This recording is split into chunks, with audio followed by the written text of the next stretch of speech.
Welcome, everyone, to the Information's TITV. My name is Akash Pasricha. It is Thursday, August 13th, and we have got a great show lined up for you today. Bryan Johnson is coming on the stream to tell us all about his pursuits in the business of longevity. We are also talking about the business of AI chips with the CEO of SambaNova. We're then going to talk about Perplexity. We know about their Chrome bid, but we broke a story last night about all the other browsers that it has thought about buying. And finally, I want to get into a great column from our Dealmaker newsletter about the extent to which OpenAI could be SoftBank's savior. Before we get started, I want to highlight two other great pieces that we published this morning. The first is a story about how Walmart renegotiated a longtime deal it has had with ad tech company Trade Desk. And the idea here is that the deal is no longer exclusive, which could be a major blow to Trade Desk's business, given how big Walmart is. But it really is a fascinating look into the world of ad tech, and so I recommend that you check that one out. The second story is today's edition of our AI Agenda newsletter. The title kind of says it all. It's called How Startups Are Getting in Their Robots' Heads. And really, it's an interesting look at how roboticists are looking for new ways to understand how robots are making decisions and anticipate their actions.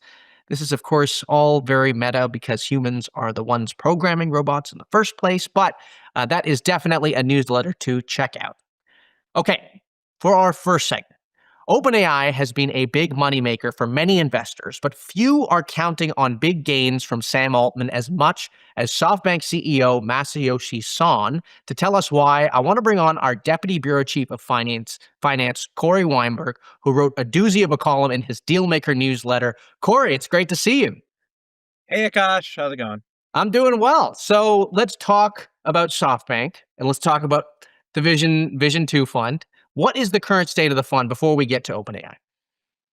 Yeah, so the OpenAI investment that SoftBank has made, which has totaled so far $9.7 billion, and they are planning to invest up to $22 billion further by the end of the year, potentially. Those are some of the largest numbers that we see in the very big number space of AI. So far, all that money's gone into the vehicle known as SoftBank Vision Fund 2. Which you might recall as the obvious successor to the first Vision Fund, known for its investments in Uber and Coupang and DoorDash and, of course, WeWork. Vision Fund 2 has done really badly. It was started in 2019. It made hundreds of investments, largely at sort of peak valuations during the kind of ZERP era, and it is $20 billion in the hole, one third of the capital it's invested. Thankfully, OpenAI might be coming to save the day. Okay, and so what is the opportunity here with OpenAI? Tell us about that. The OpenAI investment, the SoftBank started making it, and we first didn't know sort of how it was going to make this investment, what cash it was going to use, where it was going to put the money. It turns out they basically borrowed billions of dollars from Japanese banks to invest in OpenAI. They started investing only last fall. It's been less than a year, and SoftBank has plowed in $9.7 billion so far. That at roughly a valuation in the ballpark of blended, call it $250 billion. The reason why sort of it's looking really good right now is it potentially could mark up that stake by double in the coming months if an employee share sale goes through that Thrive Capital is reported to be leading at a $500 billion valuation. So all that money they're putting in so far is getting, has the potential to get marked up in short order. Can you walk us through sort of a little bit of the more recent history here? I mean, SoftBank has committed to a big portion of this most recent $40 billion funding round that OpenAI has embarked on. How much is it on the hook for there? It's on the hook for about 3/4 of that. It's basically OpenAI is rounding up other investors as well to put money in. During the first kind of $10 billion tranche, OpenAI closed. Dragoneer put in a big amount, another kind of growth investor. But SoftBank by far is on the hook for the most. And so, there's a lot of other investors that get written about here that we write about, but it's important to zoom out. Like, SoftBank is the biggest capital provider for Right. OpenAI, like, full stop. Now, one of the most interesting parts of the newsletter that you wrote was talking about some of the differences in the ownership structure of the fund and, how that relates to the company. Walk us through how Masayoshi Son fits into all that. Yeah, so this is the interesting wrinkle that not enough people are paying attention to in kind of considering how SoftBank is becoming OpenAI's sort of biggest capital provider. It's that by SoftBank putting this investment in Vision Fund 2, the only real difference between Vision Fund 2 and SoftBank putting that investment on its balance sheet of SoftBank Group, which is a publicly traded company in Japan, valued at about $150 billion market cap. The only difference in SoftBank putting that money into Vision Fund 2 is that Masayoshi Son, the CEO of SoftBank for 4 decades, the man, the myth, the legend, he benefits about 17% economically from the gains of that fund.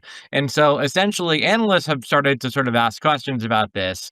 It's like, okay, essentially by you putting the OpenAI investment in this vehicle, doesn't that mean that other SoftBank shareholders are essentially diluted and watered down in favor of Masayoshi Son, sort of with this investment? It's an unusual arrangement.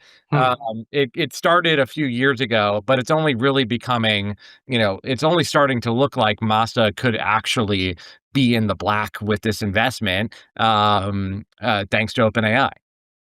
Uh, I want to ask you a little bit about, if you were to sort of put yourself in Masa's shoes here. I mean, like, how do you think he makes this decision about, what balance sheet to put the investment on? I mean, just think of Oh, it from his perspective. Well, why? I mean, Akash, you're asking me to do the impossible here and try to understand, sort of Masa, which, obviously was the man who pumped, $15 billion into WeWork or thereabouts as well. No, look, I mean, he made this bet. He put up the money, I think, to, give him a fair to give him his due here. He launched Vision Fund 2 without any outside LPs. They couldn't raise the money from the Saudis like they did with Vision Fund 1. And so, they wanted to keep playing startup picker. And, I think Masa sees the OpenAI investment as his opportunity for investing redemption here. And I mean, the guy wants a cut of that, wants to make sure he's Right. benefiting economically from that boldness. I will say, he also owns a very large economic stake in the parent company, SoftBank itself. So, Right. he is, sort of, you could argue he's double dipping here, to some extent. But yeah, this is his big chance. And his like this people were kind of making fun of Masa about, last year when he made this investment. Like, oh, he's investing at the top. This is never going to work. 9, 10 months later, I think Mhm. consensus is now that it looks pretty good. Last question before we let you go. I mean, you've written a lot about SoftBank. This was some really interesting reporting you did. If we just zoom out a bit, I mean, why should people really be caring about this story? I mean, why is it worth paying attention to for the I average think person? 100%. I think SoftBank, I'm always interested in them in part because not just because, I mean, for two reasons. One, they have a lot of drama. They're just messy. They're up, they're down. They aren't afraid to take big swings. They aren't afraid to kind of take on a ton of leverage. And it's a company that is sort of largely with one decision maker in Masa. That's always super interesting. And then secondly, I think because they're this Japanese based just Japan-based investment holding company that also includes, a chip designer in ARM, also includes telcos. They had their big Alibaba investment that they've sold down. They're just kind of confusing to people, but they put out a ton of publicly digestible information that I think folks should be paying attention to because let's face it, like I said, they are one of the largest capital providers in AI right now, and I think not enough people watch closely what they do. Right. Well, Cory, thanks for coming on. Again, your newsletters that come out on Tuesday and Thursday are they're frankly they're more than just newsletters. You've got stories, you've got reporting, you've got analysis. So I recommend that everyone check it out. That is Cory Weinberg, our Deputy Bureau Chief of Finance at The Information. Well, Perplexity made waves this week with its $34.5 billion offer to buy Google Chrome. But what wasn't known until yesterday was that the company was also considering a few other browsers for possible acquisitions. That was a story that The Information was first to report. And I want to bring on Sri Muppidi to talk all about it. Sri, welcome back to the show. It's great to have you. Hi, Akash. How are you doing? I'm doing great. So, look, Perplexity, you've been deep into the weeds of browser wars and AI chatbots. What did you find in your reporting? Of course. So, yesterday we reported that Perplexity has behind the scenes been trying to buy other browser startups. This comes after they had made the 34.5 billion bid for Google Chrome, which is the world's largest browser. But we can tell now that this was largely an unsolicited bid. And behind the scenes, since December at least, Perplexity executives have been meeting with other browser startups, including the Browser Co., as well as DuckDuckGo, and then even making at least a 1 billion offer to Brave, another browser startup. But we can see that none of these deals actually ended up working out, and talks had stalled. And do we have a sense for why Perplexity is so interested in the browser space? I mean, it has its own browser too. Why is it going after this space? Yes, that's a great question. So, we've actually reported that the CEO had told investors that they need a browser to win an AI search race. And our understanding is that another browser startup could really help with distribution. And so, having details, for example, of other valuable context on users, which includes, for example, what types of tabs are open, as well as the browser activity of users, that can then inform other features that Perplexity really has. But our core understanding of why a browser could really help is to be able to assign on as many new users to other Perplexity features and products, in addition to Comet, which is their existing browser that they already have. And does it have the money for these acquisitions that it's been considering making? So, Perplexity has said that they have a set of investors ready to fulfill the transaction in whole. But our understanding of its financials show that the company had roughly 850 million in the bank at the end of December.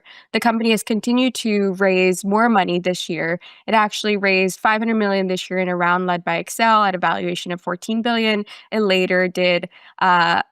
It later was able to raise more money at an 18 billion valuation, and now we're hearing that the company has been floating a new round at even 20 billion. And so right now, it doesn't seem like they have the money itself to be able to pull off a 34.5 billion acquisition of Chrome, nor maybe, but it may, for example, have some of the money necessary to pull off some of the smaller acquisitions that it's But doing. but it has made other acquisitions as well. I mean, you wrote about that.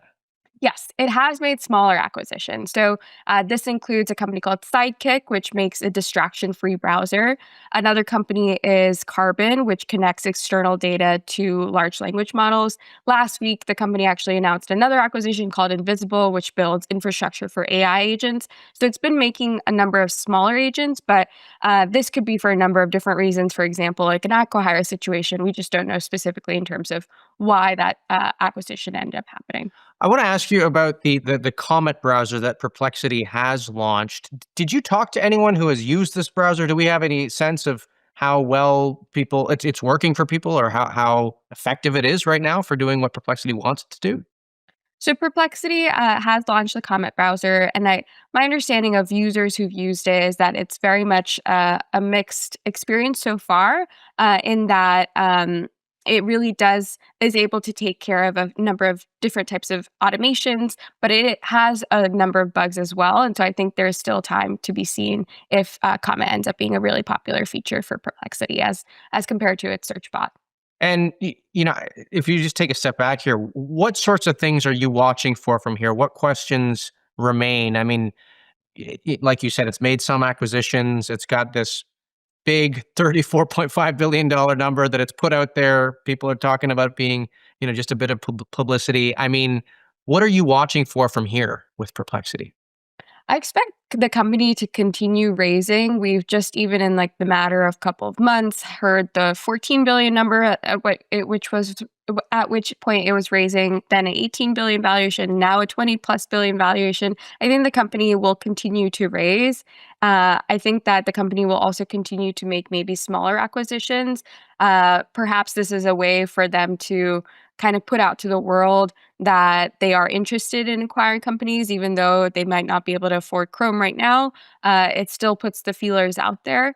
And so I think this is an opportunity for Perplexity to continue to scale and grow. It's just a matter of whether or not its competitors like Google and OpenAI are able to do better or not. Great. Well, Shri, thanks for coming on the show. Appreciate it. And next time Perplexity makes another such $34.5 billion bid for an asset that is bigger than its valuation, we will bring you on to find out the inside story. That is Shri Muppidi, our venture capital reporter at The Information. Well, we've written a lot at The Information all about how AI chip companies are trying to challenge NVIDIA's dominance. In fact, we actually have a database that tracks more than 24 of these startups. We will link it in the show notes. If you look at that database, towards the top of that list is a company called SambaNova. The company has raised more than $1 billion, and it was last valued at $5.1 billion. The company says that its chips consume less power than NVIDIA's technology. And I want to bring on CEO Rodrigo Liang to talk about the company and where it's headed. Rodrigo, welcome to TITV. Yeah, thanks for having me, Akash. It's great to have you. Look, we're going to get into the technology, but I just want to say at the outset, of all the AI chip companies out there, I do think SambaNova has the coolest name. I will say that up front. It's a good name. Oh, thank you. It's a shout out for where I grew up. I grew up in Brazil, and so it's a shout out for that. And it translates to? Well, it's a new dance. It's a new dance. It's time for a new dance, and and we're here to party. Do you dance? A little bit. Okay. All right. Well, let's talk less about dance and let's talk more about dancing in the world of AI chips. You have developed this new chip. It's called the RDU. I want to ask you up front here, why do you think you can take market share away from NVIDIA with this chip? Well, I think, the world's looking for alternatives, and I think we're running into a place where power is now the next major constraint for growing AI. Where people are out there talking about nuclear power plants and where we can deploy this technology and how many racks are necessary to run these large models. And so power is going to be what keeps us from being able to scale. And so we've driven a technology that outperforms the NVIDIA GPUs at 1/10 the power. And so that allows companies to come in and really scale and continue to deploy while we're solving some of the energy and other problems when it comes to scaling data centers. And in the simplest terms, I mean, how is it that you achieve that 1/10 power? Well, look, I mean, the RDU stands for reconfigurable data flow unit. And so neural nets by nature are data flow. Mm-hmm. Today, we're using graphics legacy processors or CPUs to run these things that ultimately are data flow networks. And so we took a grounds up approach of how to attack these neural nets in much, much more efficient ways, because that's natively how they want to run versus a neural net chopping it up and feeding into graphics cores.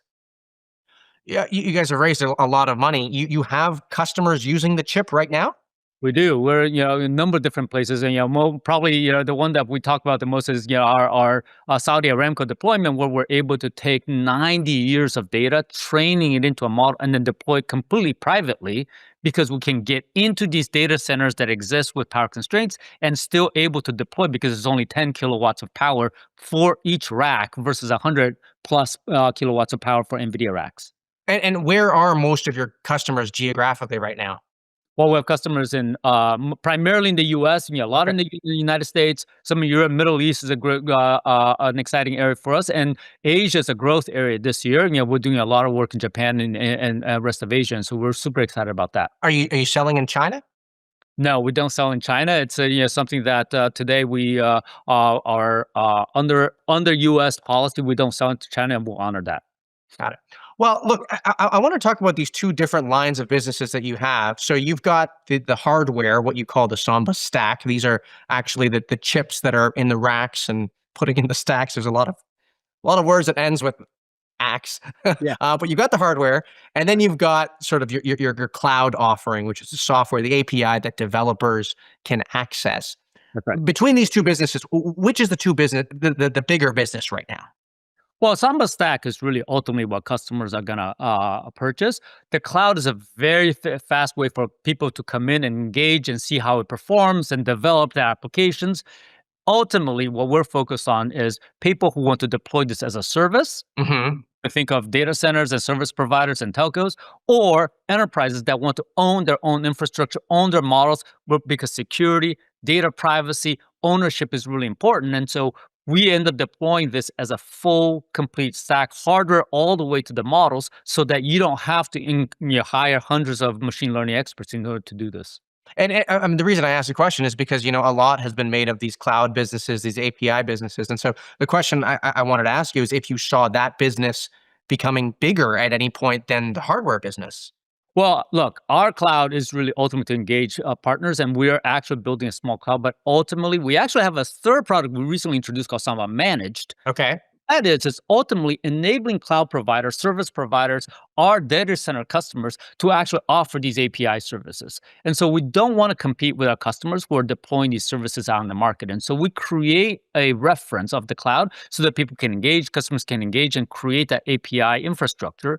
But ultimately, we sell that to our partners, our customers, to offer regional services, industry services, other things that they want to do with the cloud service as a package offering.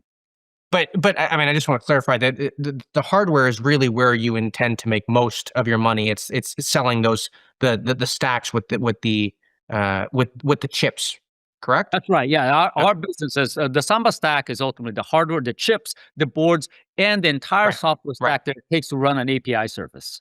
I want to ask you about talent. We've heard these stories about AI researchers at these large language model companies being poached or hired for hundreds of millions of dollars in some cases. One thing I've been curious about is if that talent war has been playing out in the realm of AI chip startups, and maybe if you have some hotshot AI hardware engineers that are also in scarce supply, and you've really got to fight to get them. Are you seeing that play out? Yeah, for sure. I mean, chip design's hard, and you see every major company is trying to figure out how to compete in this space. The hyperscalers are trying to build their own chips, right? Some of the other countries are trying to build their chips, right? In order to build sovereign AI. And so you have this incredible demand right now for building chips, something that we didn't see 5 to 10 years ago. Now you're seeing this incredible energy towards chip design, but it's a skill set that isn't that easy to find. Certainly expert people. There are a lot of people who could dabble, but expert people who have designed very, very high performance chips is hard to find. And so we have to compete in that market as well. And so have you had to be more competitive with some of these pay packages that you offer these engineers and these Look, it's we have to be as a startup, we have to be very competitive, and we have to use our equity positions in order to actually drive packages that are competitive out in the market. And so we're in the middle of all of that, and we have to compete. But ultimately, here's the other thing that I'm excited about SambaNova, where we attract people who want to do something different, who want to move the needle from the standard, right? And so if you want to do more of the same, you can go to some of these larger places, but we're focusing on disruptive technology. And so we attract people who come in and think that there is a better way to do this, and we can do this significantly better. And so we attract the innovators, the people who want to disrupt. I want to talk to you about some of the models that you run on your chips. The way I understand it is SambaNova's technology right now largely supports open source models, and it doesn't support closed source models. And that this is a choice that you've made. And why? Well, so on the clouds, if you look at our API services as a cloud offering, let's say you're a data center provider that wants to be in the AI game. We come in, we offer not just the chips, the software, and the hardware, but also the open source models already pre-tuned. And that makes it easy because we can actually take those open source models and hand them over for ownership to you as a customer, right? But that doesn't mean that we don't do closed source models, meaning private models. We actually have many customers today who deploy Samba Stack too. They run it privately on their own models. Aramco is an example that I just used. They have their own trained models, and we deploy privately, securely for them. But of course, those are their models, and so we do not resell those, right? But as we offer these models to third parties, to customers to offer, we have to use open source models because then we have the ability to actually resell that over to our customers. And I mean, you kind of hinted on this, but the way that I was thinking about it was, if you aren't supporting closed source models, a lot of these popular models are closed source. I kind of saw it as, you're missing out on a huge customer segment of of potential business companies that would want to run those models. Does that not feel to be the case to you? Well, yeah, and that's why we do actually run the closed source models from the perspective of customers that want to run it privately. Now, as a general purpose technology company, we're open to doing all of those, but we have to have the commercial relationship to resell closed source models, which we don't today, but we're working on them. Right? We're working on them. But from a pure tech perspective, there's nothing that keeps us from doing that, right? But today, being able to resell open source models is something that customers really, really want because they want to take that and customize it for their own data, right? That's one of the things that we see a lot of people want to take these models and then adapt it to their data, fine tune it, actually create agents. And so we want to be able to offer them a platform that's already tuned and then bring the data in so that they can actually have very custom, very specific models that allow them to drive their business to go faster. Very quickly before I let you go, I do want to ask, we've done some reporting at The Information that other AI chip startups, Grok in particular, has had to revise downward some of their revenue projections. Are you guys seeing any slowdown in terms of demand from customers? Oh no! Well, for us, end demand is people building out an infrastructure today. We have a lot of customers continue to actually go on that journey of building out. The governments are building out. Enterprises are starting to wake up. This is the really exciting part that enterprises are really starting to wake up and build their own infrastructure as well. And so, we see it. Yeah, we see those numbers, but for us, we continue to drive hard and build a business, and that build out continues for us. And very quickly, Rodrigo, I have to ask this because this is what I'm most curious about with founders like yourself. I mean, you wake up in the morning, you are going up against a $4 trillion company. It's the biggest company in the world. And I'm just wondering, where does that come from for you? What does that feel like? I mean, doesn't it intimidate you every day to go up against this giant? Well, I mean, in some ways, but we're not really going up against NVIDIA in that way. We look at it, the overall market is incredibly large, right? And NVIDIA is a perfect example of that. They're able to drive nearly 200 billion in business a year. And so it's a huge market. There are segments where we can solve that problem better than NVIDIA can. And so we're out there offering alternatives. And so we're very focused on just what we do best. Right. Where we can solve a problem that's not solved and really drive value into the end customer. But I mean, on a personal level, I mean, where do you get this from? I mean, this is courageous. Where does that come from, Rodrigo? Well, it comes from I do think that we have to think about technology as an evolution, and we just fundamentally believe there's a better way to do this, right? And I think as a technology that's been out in this industry for 30 years, we just see it's a constant evolution, and we have to innovate. And there is a better way to do this, and we can solve it better. And I think that drive to just keep getting better, not just for ourselves, but as an industry, right? Just driving us to get better every day. I think that's something that's not just about our industry today, but it's something that we, technologies in Silicon Valley have, been very, very focused on for years and years and years. Well, look, Rodrigo, thank you so much for coming on the show. We really appreciate it. It's a fascinating business, and I look forward to seeing how Samba managed and some of your other products also evolve. So thank you for coming on the show. That was Rodrigo Liang, the CEO of SambaNova.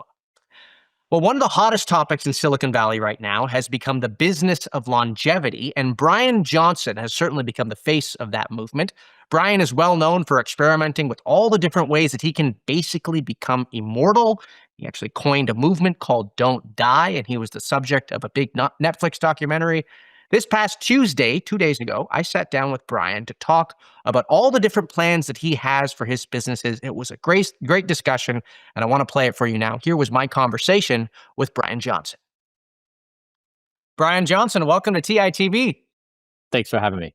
It's great to have you. Look, I want to get to all the exciting things you're working on, but we have to start with a tweet that you put out a couple days ago, which was that you went to sleep past your bedtime, and my jaw dropped. I mean, this is a code Reddit. Bryan Johnson is missing his bedtime. Everyone is waiting to see what happens when he wakes up. How are you feeling? Yeah, I woke up the next day, everything was okay, and I thought, have I just taken this longevity thing too far? And have we? You know what? The comments to both those posts were so good. I would say that, I started this 4 years ago, and I think a lot of people were really confused about who I was and what I was trying to do. And there just wasn't a category in people's mind. I wasn't a politician. I wasn't a company leader. It was just this undefined category. And so people would fill that blank and say, he's Dorian Gray or Prometheus or Patrick Bateman or a biohacker billionaire or explain, include your vulgarity. And Right. as time has gone on, people have more understanding. And I'd say that it was this really wonderful warmth of comments. Like people, of course, were playing with me like I'm going to die and there's no way I can come back. And so I would just say, honestly, it was really heartwarming to see that People care about you that much. Yeah, they're in on it and it's fun. And so I thought it was excellent. Yeah. Well, look, I mean, you've been part of this movement of, longevity really coming to the forefront of what people are watching. As you watch this movement grow, one of the questions I wanted to ask you is what frustrates you about where the conversation about longevity has landed now? Yeah. I'd say zero frustration and total excitement and awe that we introduced this concept of don't die less than a year ago. Actually, 1 year ago. And it's probably the biggest shift in our history as a species where death has always been inevitable. And we have all of these solutions on how to deal with death. We talk about an afterlife. We talk about reincarnation. We come up with solutions around immortality of your achievement or giving birth to children. But we really, that's really been the staple of our modern, of society, like how we understand ourselves. And now there's this new opening of, are we the first generation who won't die? And Right. it's the most intriguing question in existence. Conquering death would be humanity's greatest achievement. And I'd say that going from what would be an outlandish idea to something that people would say, maybe, is just like an unbelievable turn. And it's gone faster than I ever thought possible. So I'd say I'm just thrilled that it's actually moving this quickly. But I mean, does nothing sort of give you, red flags around, tech companies are now moving towards, hey, we need to add sort of longevity features to our devices, eh, when movements like this start, there's always the chance that, this is just people trying to get in on the fad and stuff like that. I mean, have you seen any of that coming up with the new features that have popped up on these devices and stuff like that? Everyone's rushing towards longevity. People see it, wanting to be. I mean, don't die is an ideology. It's a way of understanding the world. But you can also say don't die is cool and just want to be hot. Be good looking, to be jacked. And so a lot of people's interpretation of don't die is just be jacked and feel your best. And I think that's a great outcome. So it doesn't have to be a big concept. It doesn't have to be a big thing. It just, people want to feel and look great. And so, yeah, I think people are rushing into it. And I think this will become the primary objective for the human race. I think it's inevitable. Now, if we can, certainly between this and that inevitability, we can do something to mess it up, like make some silly mistakes as a species to hurt each other on mass scale. But otherwise, I think we're just inevitably in that direction, that existence will become the highest prize. We just won't value anything more other than our own existence. Let's go a little bit deeper into the work that you're doing. One of the things that I'm interested by is sort of all the different projects that you have going on right now inside this movement. I came up with a bit of an exercise, so just stick with me here for a minute. Right. Let's just imagine that Bryan Johnson, I mean, you are a company, you've got a lot of things going on. Let's imagine that Bryan Johnson, the company, is going public, okay? You're on the road, you're pitching yourselves to investors, the road show, and you've got to explain to investors all the different business lines that Bryan Johnson has and the ways in which you make money. Walk us through sort of all the different businesses that you're running right now. Yeah. both I'd say the strongest element of this is that people want to be healthy, like they want. Right. And number two, the greatest difficulty is the how. Right. So the moment I say yes to health, I have to get answers to hundreds of questions. How much protein should I eat? What kind of protein? Whey or pea or hemp? When I wake up in the morning, do I brush my teeth or do I not? Do I, like just endless questions. Right. And so what we're going to try to do as a business is when someone says yes to health, we're going to try to swarm the problem so we can address 80% of your daily questions and needs, including what do I eat? What are my daily protocols for exercise? How do I manage my heart rate zones, et cetera? So I think we're going to try to approach this in a comprehensive way that is the most useful in the world. We're basically going to build what I've done personally and make it easy and accessible for other people. And so this just to be tactical, this is Blueprint is the name of sort of it's a program that you have that you sell. Yeah, exactly. So if somebody wants to be healthy, we'll say, look, eat these proteins, drink eat these fats, take these pills, take these tests, follow these protocols, look at these foods that have been tested. If you're concerned about microplastics, here's how you understand it. Here's how you measure it in your body. You got supplements as well. Yeah, like we basically from everything the person needs to know about how to manage their health on a daily basis, including we'll bring in their wearable data from, they have a wearable like Oura, Whoop, Apple Watch, Garmin. We'll bring that data in. So we're basically going to say, we're going to put health on autopilot for you.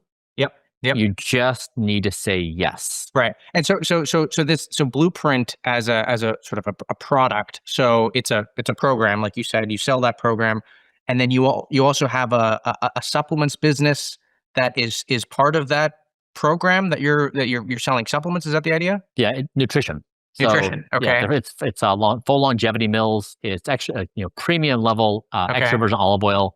So it's the best nutrition stack in the world. But you're sourcing all these from different vendors and stuff like that, and you're recommending them. Okay. Like the extra virgin olive oil, we have elite level polyphenols. We test it extensively.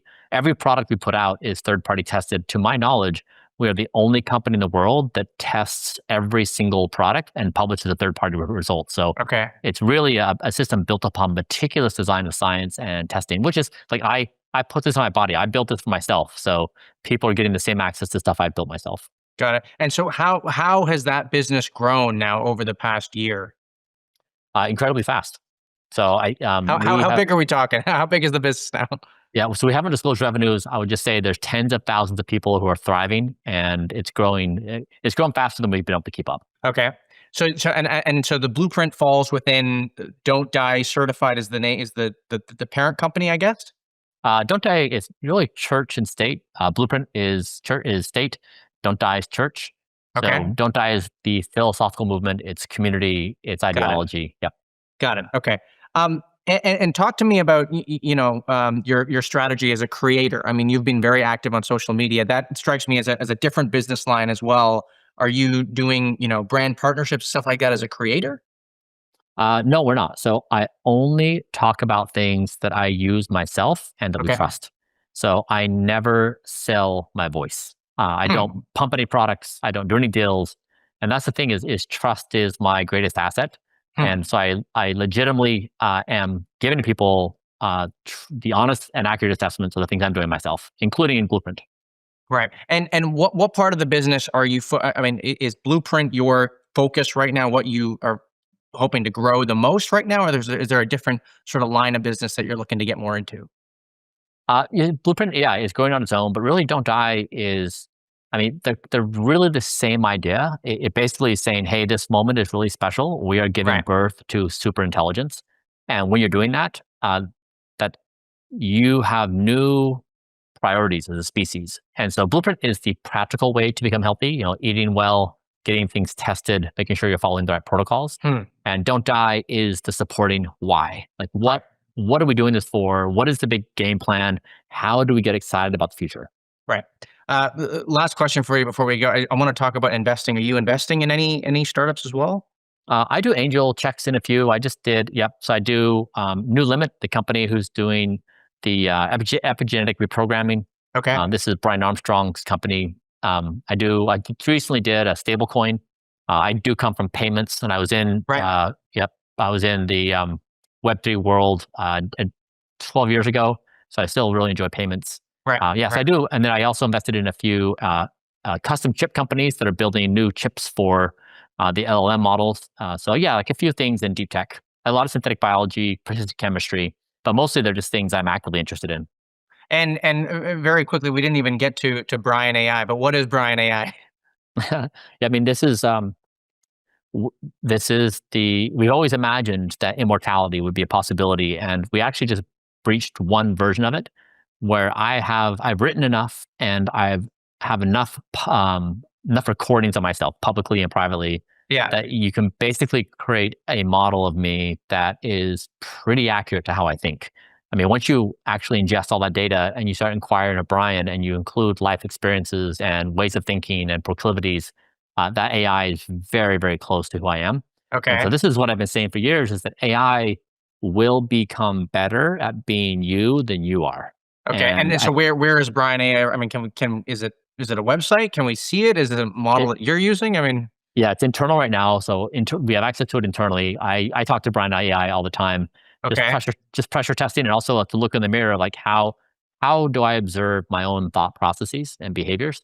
Okay. And so that's really helpful. But yeah, we're thinking about, if we can get it to a place where we feel confident in it, we will put it out so that other people can interact with Bryan AI. Got it. Okay. And so this could presumably be another business line of the Bryan Johnson mean machine, Yeah, I the mean, company. yeah, the idea, the real idea behind this is that, when I in my 20s, I broke myself grinding as an entrepreneur, having three little babies, not having any, like, just not having any money. So it was like I went into a deep spiral of depression, and it was Right. very hard to get myself out of it.